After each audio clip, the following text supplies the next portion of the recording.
大家好，这里是 GH，今天主要说一下毒电鹰和天然雀、EX 岛还有树果粥。毒电鹰进化成副电，已经比所有料理强化的技能虫触发次数多了。副电拍拍之前说过，副电的料理强化主技能组队的话，是比单纯的料理强化厉害的。所以料理强化主技能目前强度最高的是毒电鹰，进化成低调的样子。毒电鹰进化成正电，同样也是料理获取技能虫触发次数最多的。具体到食材产量，单独来看，正电技能的食材产量是不如水一部的。但是组队后，因为有正电技能的额外的产量，所以毒电鹰进化成正电，总体的食材产量是最高的。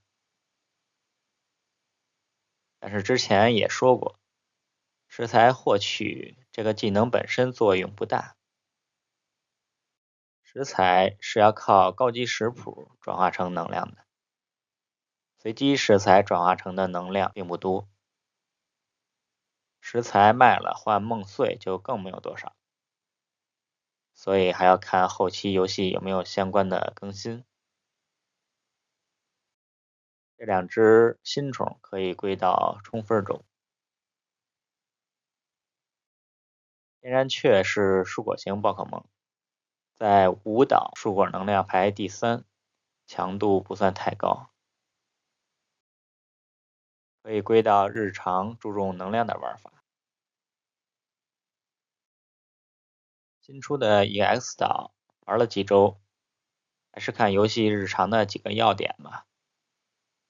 通过提高能量抓宠，一岛的宠池子显然没有优势。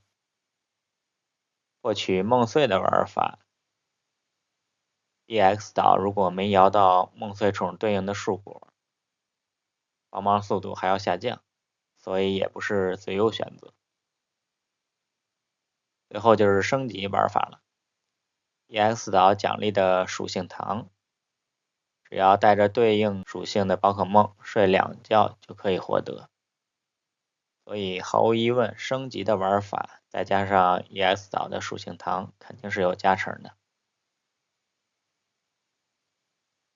但是一岛的效果可能不太明显，因为一岛的属性糖是随机的。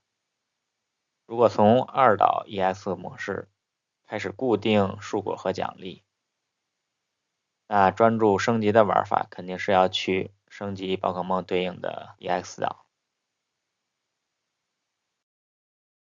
树果粥算是游戏 bug 修复后，针对树果宠难得的一次提升了。树果粥活动主要是和食谱粥活动对比一下冲分的性价比。目前来看，我们用2支队伍加上树果粥活动，并达不到全岛的大师20。EX 岛即使主要树果是电果，也达不到大师20。食谱粥的玩法也是2支队伍， EX 岛也达不到大师20。但是通过上次冲6岛的配置，最终能量在800万左右，因为还是有很多方面可以提高能量的。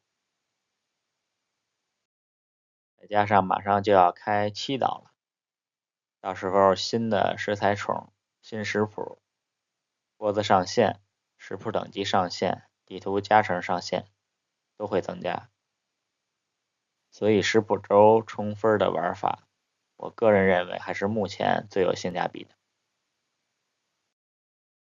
树果粥总的来说更适合提高能量。感谢大家观看。